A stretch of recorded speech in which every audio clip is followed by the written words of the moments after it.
Here's how to use CapCut templates on your laptop or PC. Open CapCut and look for templates in the left navigation panel. If you can see it, click it.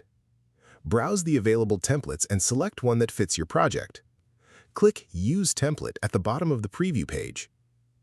Once the template loads, click Import in the media pool and upload your own video footage. Drag your clips into the template slots to replace the placeholder footage. Each slot represents a section of the template, and you can replace them individually to customize the final result. If templates does not appear in your navigation panel at all, this is a common version-specific issue where certain CapCut desktop builds do not include the templates feature in the sidebar. The fix is to use CapCut Online instead. Open your browser, search CapCut Online, and click the Online Editor option. Click Try Online and sign into your account. Templates will appear in the left sidebar of the web version even if your desktop app does not show it. A tip for getting better results from templates: choose footage that matches the energy and pace of the template before importing.